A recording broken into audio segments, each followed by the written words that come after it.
with a ball game. Obviously disappointed.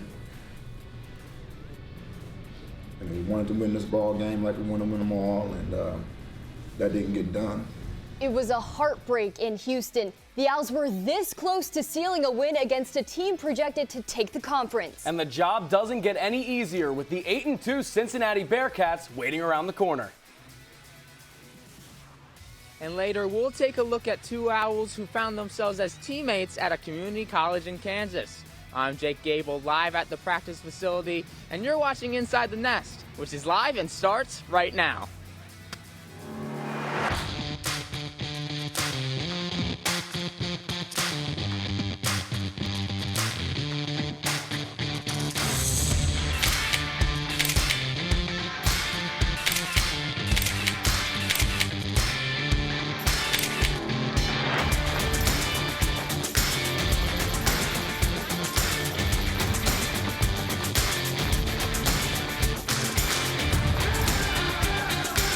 Welcome into a new edition of Inside the Nest. She's Emilie Cochran, and I'm Emilie. Another close game calls for another heartbreak. Houston was 3-1 against the Owls since December of 2015.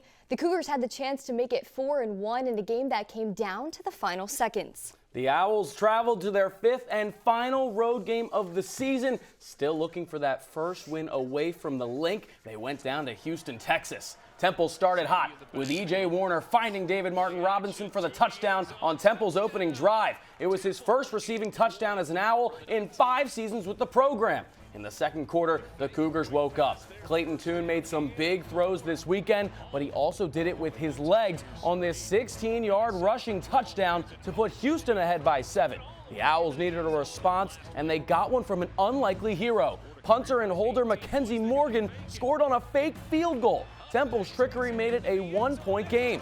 Late in the half, E.J. Warner completed a 43-yard pass to Jose Barbone for his longest throw of the day. This set up an Ed Sadie touchdown that put Temple up 5 at halftime.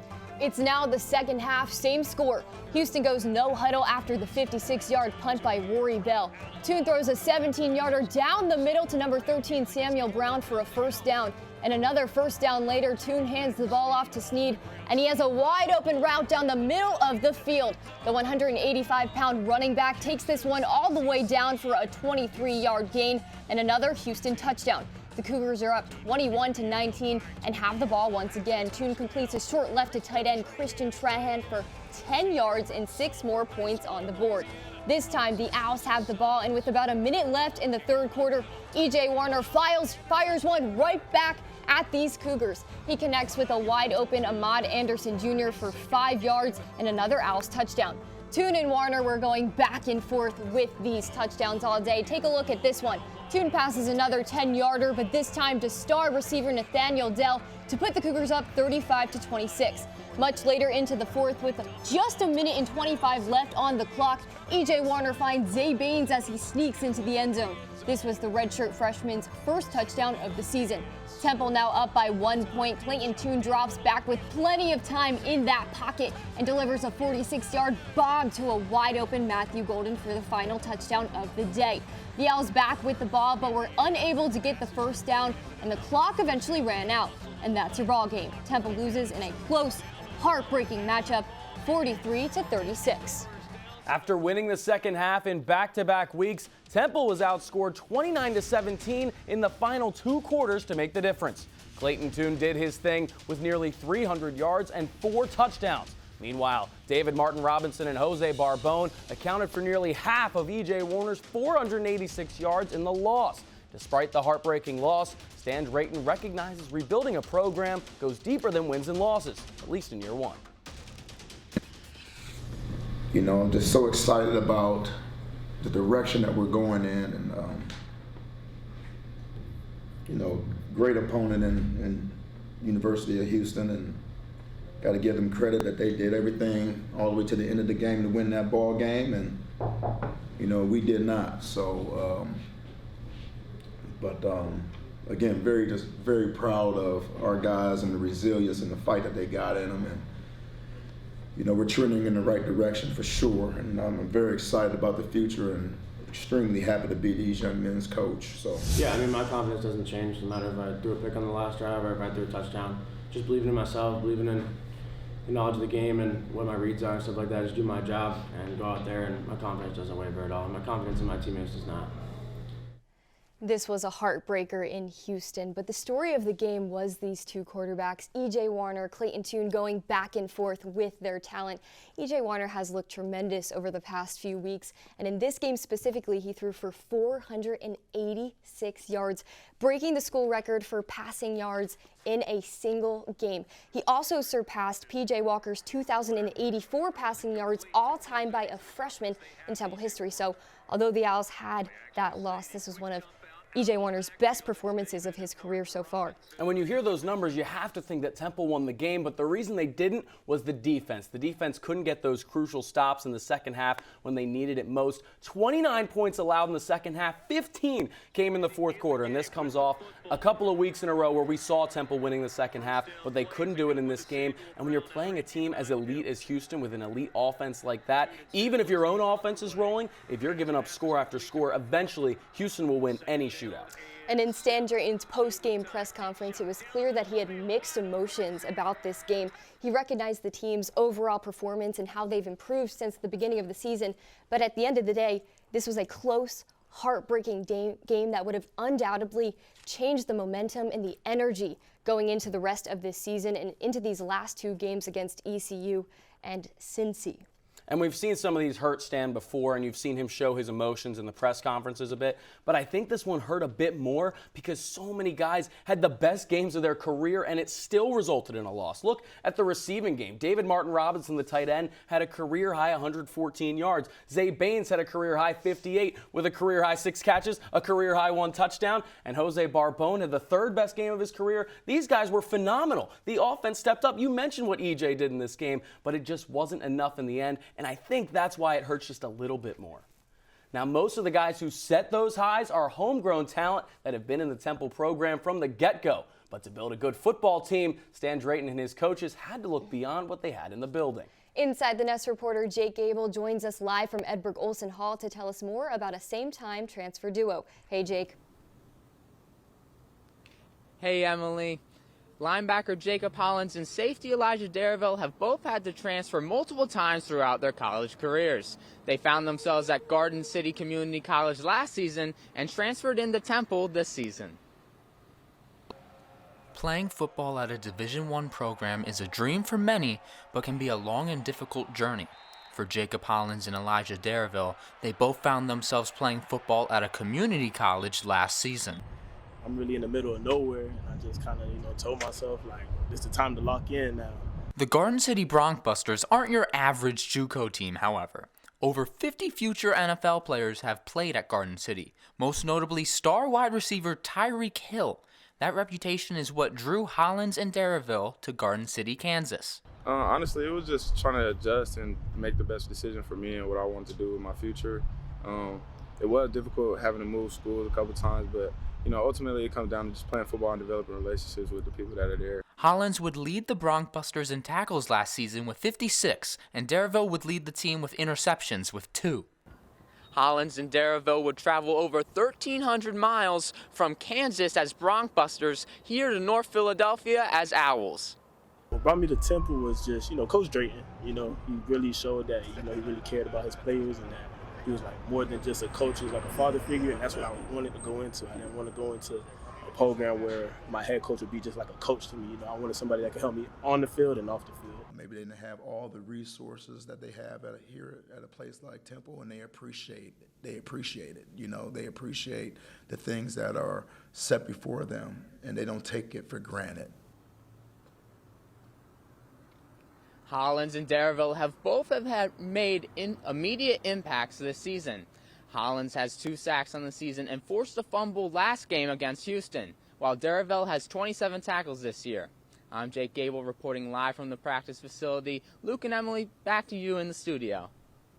Thank you, Jake. It's time to move from some key players to some key plays from this past weekend. And I'm going to start with what looked like it would be the game-winning play. So it's in the fourth quarter. Temple down by 6. They need a score. They go to Zay Baines on 4th down to keep the game alive and take the lead. What a big-time play. And you can pause it right there. Look at this play. There's not much to break down. It is one read for E.J. Warner. Everyone is going to block. If this doesn't work to Zay Baines, the whole play gets blown up. But this goes back to what Stan Drayton's talked about, E.J. getting his timing better. I mean, this is a perfectly timed play. He hits Zay Baines right as he's making his cut towards the end zone. That defender is left way behind. You can play it again. And Zay Baines is all alone to give Temple the lead in what could have been the game winner. And we'll take a look at this next one right here. We'll pause it. 48 seconds left on the clock. Temple up by 1 point. We'll play it right here.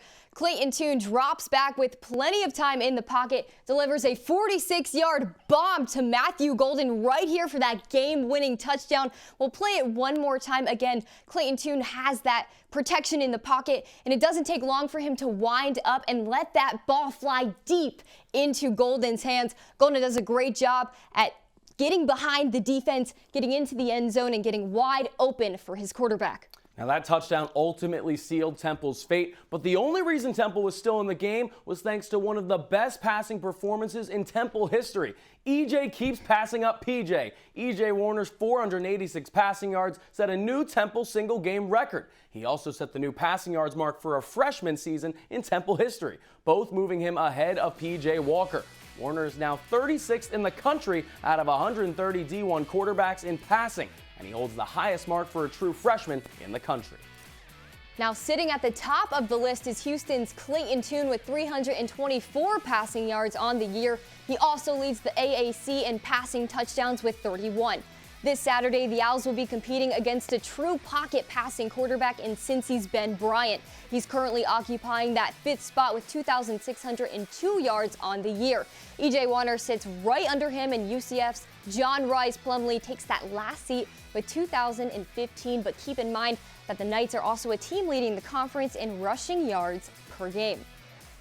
Speaking of conference stats, plays, and everything in between, we turn it over to the AAC Queen for some more insight. Inside the Nest reporter Sam Massett has more on some of the last standings we'll see for the rest of the season. Hey, Sam. Hey, a lot of these games were so important to the top team still vying for a conference title. Starting off with the Thursday night showdown in Memphis to kick off the week, it resulted in a Tigers win over the Golden Hurricane 26-10. Moving to Friday night, it featured a matchup between the Owls' last 2 opponents of the season. The game went down to the wire, but ultimately the Bearcats are heading into South Philadelphia with a win over ECU 27-25. Both SMU's victory over USF and Houston's victory over Temple allowed the Mustangs and Cougars to become bowl eligible. Navy lost by just 3 points to 20th-ranked Notre Dame. And finally, with the most important matchup of the week, 22nd-ranked UCF took down 17th-ranked Tulane 38-31. This victory over the Green Wave shook up the standings here in the American. The Knights broke Tulane's perfect conference streak. The result is UCF, Cincinnati, and Tulane now all tied for first.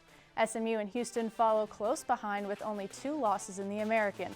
Memphis is the only team still that hasn't clinched a bowl berth, but still can based on its record. The rest are out of bowl contention, but are still looking to improve their records, including USF still searching for a conference win. Now this conference title is up for grabs for multiple teams and will go down to the wire.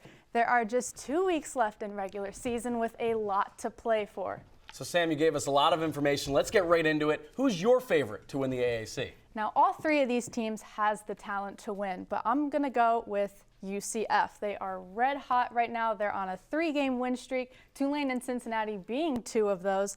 And ultimately, it's going to be a schedule advantage. Their last 2 opponents looking into it, it's going to be USF and Navy, which are 2 bottom of the conference teams. And Tulane and Cincinnati are facing in the final game of the season as well. So one of them are ultimately going to have to lose. So UCF probably has the best chance to win out the season. And is your AAC MVP coming from this same team? Absolutely it is. Quarterback John Rice Plumlee is who I'm going with AAC MVP. There's no denying this man is an incredible athlete, and he might be last in passing yards, as you mentioned before. But he has an insane amount of rushing yards. He has 2,700 all-purpose yards, 708 specifically are rushing, which ranks 4th in the AAC rushing yards, but that's including all the running backs from all these other teams as well. He's great in the pocket. He's great at decision-making when to pass or when to run, and he's ultimately just a great factor in why UCF is winning all these games. Thank you so much for coming on, Sam. We're up against our first break. When we come back, we'll hear Stan Drayton preview a game for the final time this season. We'll also look ahead to Cincy, a team that was ranked 4th in the national polls last season, but is currently 22nd on the list in 2022. We'll be right back. Hello and welcome back to Inside the Nest. Stan Drayton was back at Edberg Olson Hall for his weekly presser, but thanks to our Thanksgiving break, this is the last time we'll hear him preview a game this season. With 2 games still left to play, Drayton has already started reflecting on his first season as a head coach at Temple. Yeah. It's tough on me to lose. I mean, just to lose, period. I don't really receive that very well, but especially when you have young men who are putting in a high level of effort, and that they really do care, and they're making sacrifices, both on and off the football field to change the narrative of being a team that has struggled in the past. I mean, these guys are trying to be better in everything that we're asking them to do, and so when they don't get necessarily the reward by way of a victory of a football game, that's tough to take at times. Yeah, I mean, I think that thing started off with 44 seconds left on the clock, and man, I mean, there was no panic in him, no panic in our football players, and all we had to do as a coaching staff was just manage the game for them, and make sure that we called the right play to put them in the right situation. It came all the way down to I think it was 11 seconds. We call a pass concept to try to get the ball thrown and caught and out of bounds, give us an opportunity for one more play. And when you sit there and think about 11 seconds left on the clock, an average of 46 seconds per play, you thought you were going to be able to get that done, right? And talking about a game of inches, I mean, you sit there and you look at that play, DMR catches the ball, he is actually past the sticks and, controls the ball. The referees say he was just short of the stick. And, I was just hoping that, that we can at least get that reviewed, or an opportunity to spike the ball or whatever it may be, just an opportunity to stop that clock and for it to run out on us. Man, that's one of those deflating feelings as a coach, like, you're anticipating one more play call. I give credit to Houston. I mean, early on, there was a lot of safety rotation, creating 8-man boxes, overload looks, linebackers playing real tight to the ball, and, you get outnumbered in the run game. And we tried to bang our head against those fronts from time to time, and, didn't have a whole lot of success, So at that point, you got to midstream adjust and try to do the best thing, to try to keep your team competitive and put them in positions to try to win a football game. And I think our credit to our coaches, we were able to make those adjustments, and our quarterback was able to make some really good decisions in the past game. And hey, we had a chance to compete and win that ball game.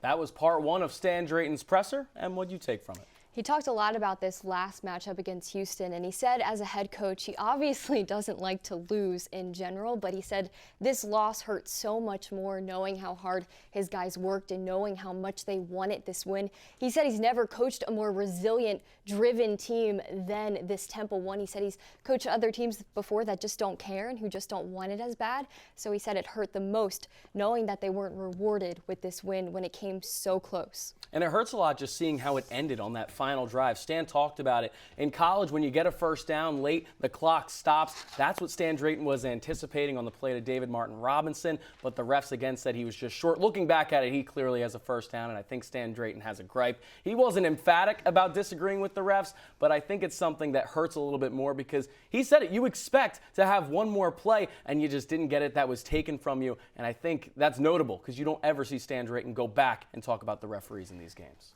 Absolutely. Now we'll move on to part 2, where Drayton talks about his mindset heading into these last 2 games and gives a shout out to one specific player who has grown on and off the field. Locked in and focused on Temple. That ain't gonna change, man. You know, these boys deserve my 100 and devoted attention to them and our team goals, and you know, we're just trying to get better and we're trying to be competitive, and hey, we have the mindset that we're trying to win, you know, when we get these opportunities to play games. And you know, we know that if we lock ourselves and focus in on anything other than what we have to do, then we lessen our chances to be competitive and win those ball games. He's probably one of the most improved football players on our football team. He's been growing, and it's been a steady growth. It's been a hard growth. You know, it really has been. From the time we've gotten here, there's a lot that's had to change for him, you know, both on and off the football field. And to see a young man even this late in the season that is making the strides to become better,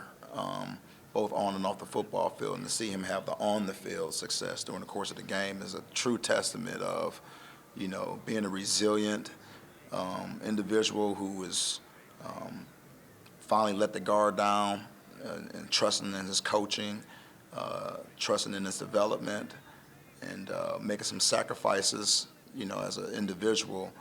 And when you do those things, you tend to improve. You tend to, you know, have success. And, you know, it's just really fun to watch someone like Zay Baines go through that process. I mean, he started from the bottom, and here he is making plays for us on Saturday. So proud of where he is now, but even more excited about where he's going to become. If he continues on this track, he could be a valuable weapon for us in the future for sure. Well, I'll tell you what, Cincinnati's a very tenacious ball club. They play very hard. They play very hard. They're very confident. Defensively, you know, their middle linebacker, number 0, will be the best linebacker we faced all year. They got a nose tackle that is legit as well. They got corners that can cover. Good team speed all around. Offensively, they're very balanced. You know, they got running backs that have really good contact balance. They play on contact very well. We got to tackle our butts off if we stand a chance against them in the run game. And I'll tell you what, they've got 2 receivers that can flat out go get it. Big play making guys. You know, so the way they play, their style of play, all 3 phases, play hard as hell. We got our challenge, you know, a nice little challenge ahead of us for sure. That was part 2 of Stan Drayton's presser. Luke, what did you take away from it?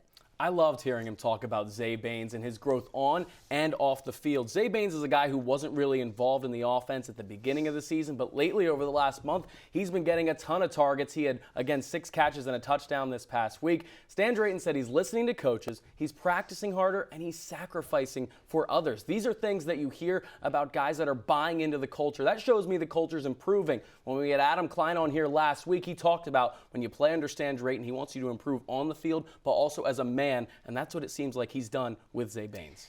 And with a bowl game completely out of the picture, Stan Drayton is solely focusing on these last 2 games and giving his 100% attention to ECU and Cincinnati. He said no matter what happens, he's reflecting on his first year coaching at Temple as a learning experience, as a growing experience, and he hopes that his players will continue to learn and grow from each other as well. As analysts and fans and people looking from the outside in, we knew that the season was going to be a year of growth, a year of rebuilding, and we knew that wins weren't going to come within the blink of an eye. And I think these players recognize that, and I think as long as they continue to get better year after year, season after season, and day by day, the future of this Temple program is going to look up, and it's going to change. So flipping the switch to the Cincinnati team, Luke and I spoke with Caleb No. Caleb works as a sports anchor for WCPO TV in Cincy, and he knows plenty about the strengths and weaknesses of this Bearcat team. This is his 3rd season covering Cincinnati football. But before we hear from Caleb, it's time for another break. Coming up, we'll take a trip to the Lions' Den to get an in-depth look on the Cincinnati Bearcats. Plus, we only have 2 more weeks of conference play, and with Cincy up next, you bet the toolbox is going to be loaded. 4 keys to success when Inside the Nest returns. Welcome back to Inside the Nest. This week, Temple plays its final feline opponent of 2022. The Owls are 1-2 against cat mascots this season, with the Bearcats set to come to town. Yes, this is according to our crack research team. Temple hasn't welcomed Cincy to Philadelphia since 2018. The Owls went on a 4-game win streak from 2015 to 2018, but the Luke Fickell coaching era has recently reached a different level, elevating this Bearcats team and leading many of their players to the NFL. It's year 6 under Fickell, and the Bearcats have been keeping up the dominant play, but this past week started slow as Cincinnati went down 5-0. But speed eventually became the name of the game in this one. Jaden Thompson started the scoring for the Bearcats with this 100-yard kickoff return touchdown. This marks Cincinnati's first return for a touchdown this season. And then later on in the wide receiver game, Trey Tucker looked just as quick on a wide receiver screen, taking the pass from Ben Bryant 45 yards to the house. This was Tucker's second score of the season and his first since September 24th. Later on, Tyler Scott turns this simple slant route into 76 yards and a touchdown to balloon the Cincinnati lead up to 16. Now, ECU wasn't done. They put together some late drives to take the lead behind a couple of third-quarter scores that ultimately put the Pirates ahead. But late in the game, a field goal from Ryan Coe decides this one, 27-25 Cincinnati. This Cincinnati team has changed a lot since the 2021 team that was ranked 4th in the country and made the college football playoff. Emilie has what's new on the Bearcats over at the studio set. What you got, Em? Thanks, Luke. Coming off a 9-1 season and a Peach Bowl appearance in 2020, Cincinnati began the 2021 season ranked 8th in the preseason AP poll. By the final CFP rankings, the Bearcats were the last remaining undefeated team and were ranked 4th, earning them a spot to compete in the Cotton Bowl. This marked the first time a team from one of the group of 5 conferences was selected for a playoff spot. Since he lost to top-seeded Bama 27-6, and the Bearcats ended their season at 13-1. That 13-1 season was run by quarterback Desmond Ridder, who led the AAC in passer efficiency rating and was named the conference's Offensive Player of the Year. Now that Ridder has been drafted by the Atlanta Falcons, Ben Bryant has taken over that QB position. The Bearcats ended up having 9 players drafted into the NFL, including Sauce Gardner as the 4th overall pick to the Jets and wide receiver Alec Pierce to the Colts in the 2nd round. Now, these notable changes bring us to the present day for this Bearcats team. This season, the team's defense has adapted quickly after losing 7 first-team all-conference starters, including 6 NFL draft picks. And there's one guy on that revamped defense that Temple has to account for. Middle linebacker Ivan Pace Jr. is the definition of a game wrecker. He has 104 tackles, 19 of them for loss, and 9 sacks. These numbers are all the most on the team by a wide margin. Stan Drayton said that Pace is the best linebacker they'll face all year. The Owls' carousel on the offensive line will have to lock in on Pace when he comes to rush the passer. The Bearcats' offseason was spent wondering how the defense would keep pace with last season's top 10 unit. 11 games into the season, this Cincinnati defense is still alive, but it's operating differently and relying more on the experience and strength of the defensive line now that quarterbacks like Sauce Gardner are gone. Even after losing Malik Vann, the team's best pass rusher on the D-line, to a torn pectoral in Week 2, Cincy's front 6 has been outstanding. The Bearcats have the benefit of consistently rotating bodies because they have 7 reliable D-linemen to keep the offense scrambling. And we heard more on this dangerous D-line this week in our final edition of Behind Enemy Lines. This week we were joined by Caleb No, a sports anchor from WCPO-TV out in Cincy. He discusses the Bearcats' winning mindset and how the program was forced to rebuild since losing some key members from its historical 2021-2022 season.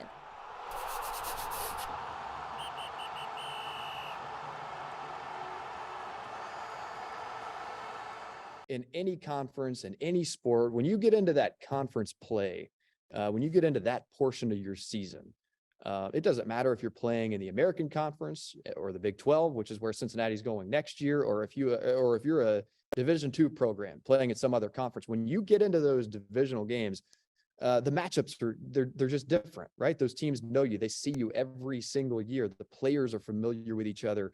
Cincy is currently 5-1 in conference play right now, keeping a lot of these games close. But what kind of mindset does this team have when it comes to winning important football games like these ones? Head coach Luke Fickell dropped the reference, win, baby, win, just win, baby, win reference. He was like, we've just got to find a way to win games, because at the end of the day, what you see in the standings is what their record is. So the narrative of this Cincinnati team is about all the talent they lost from last season. What has the team and coaching staff done right this season to remain a ranked team in a talented AAC? That was one of the big focuses for Luke Fickell when he got in here, was recruiting the right kind of people for the program. That's something that he brings up all the time, is that, look, we want to recruit the right kind of people for this program, so that when you do lose 30 some odd seniors from a team that went to the college football playoff and played Alabama in the Cotton Bowl this past year. Cincinnati's lost 2 games this season, one to UCF and one to Arkansas on the road in the first game of the season. But I think it would be wrong to say that the Bearcats have fallen off. I think the obvious difference is just looking out on the field and seeing this, fresh, set of names and faces, which obviously we've gotten used to. They needed new guys to step up and fill those, playmaker roles for the Bearcats, and they found that. And can you give an overall game score prediction heading into this conference matchup? The Bearcats defense at times this season has been one of the better defenses in the country. Maybe not in all facets consistently every single game, but at times they've shown flashes of being one of the better defenses in the country. I'm going to go Cincinnati 24-13. The Bearcats will come roaring with more than just that dangerous pass rush. The Owls will have a lot to prepare for against the 22nd ranked team in the country. It's Cincy, so we're going to need some sharp tools. Luke, start us off. My first tool is to get stops on third down. Overall, Temple's been pretty good at third down defense, ranking first in the conference, allowing under 35% of them to be converted. But over the last 2 weeks, that number has spiked to 50%, with USF and Houston going 14 for 28 in the last 2 games. The Owls have moved down to the middle of the conference in scoring defense, and ending these drives on third down would help that number as well. Tool number 2 is to disrupt this true passing quarterback. The Owls will be up against Cincinnati's Ben Bryant. The 6'3", 220-pound redshirt senior isn't a dual-threat quarterback, and design run plays have pretty much been removed from the Bearcats' offense. The Owls will need to shut down his pass game by collapsing the pocket and applying pressure, so Bryant has no other options.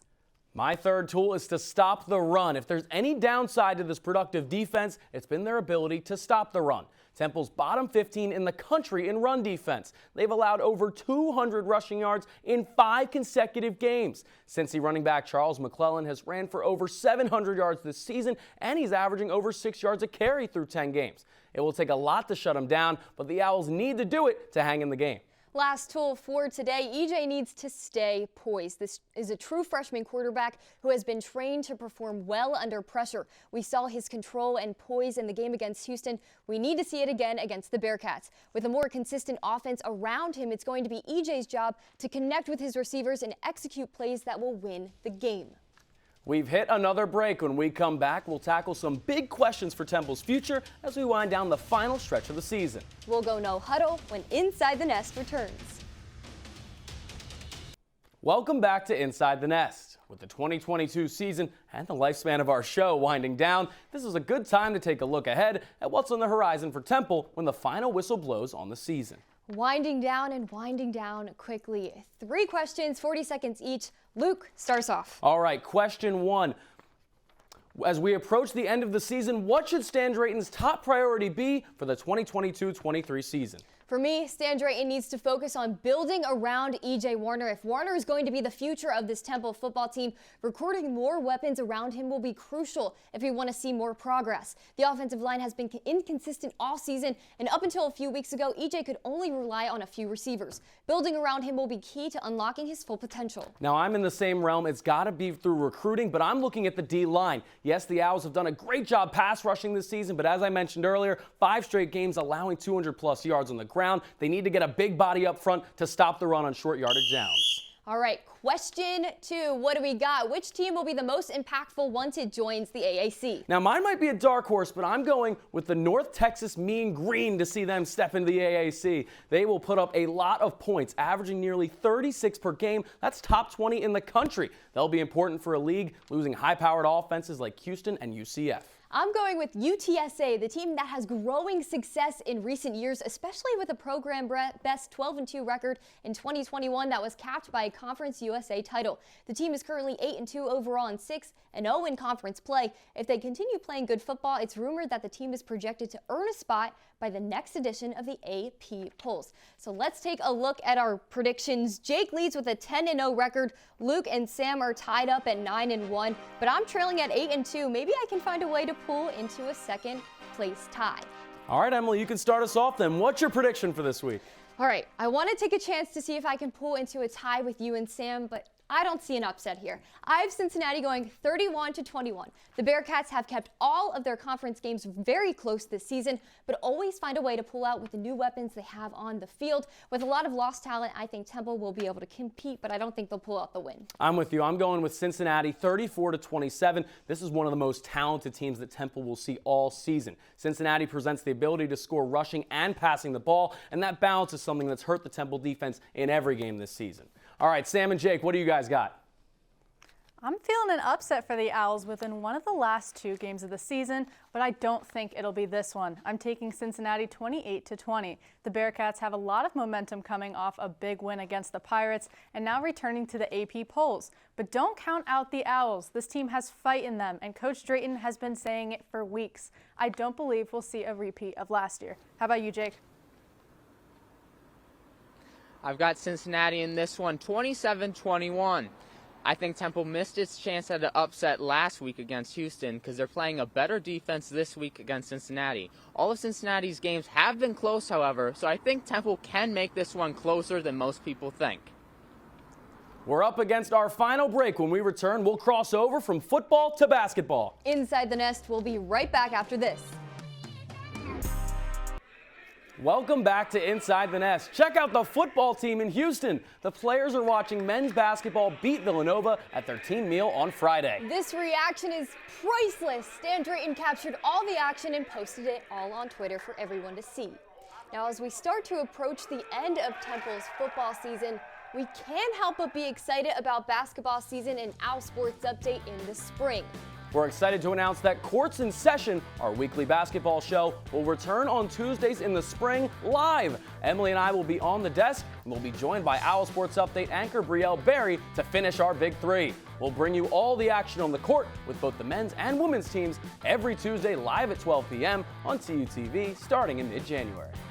And while we're looking ahead, our final show of the semester on November 29th will be followed by a special Owl Sports Update production on TUTV. Our producer Jake Jessberger and Owl Sports Update anchor AJ Patel have been working on a special project following the journey of a historic Temple football player who is now a current NFL head coach. It's Todd Bowles. Don't miss it, our final Inside the Nest at 12 p.m. on the 29th, followed by This is Tampa Todd at 12:45, all on TUTV.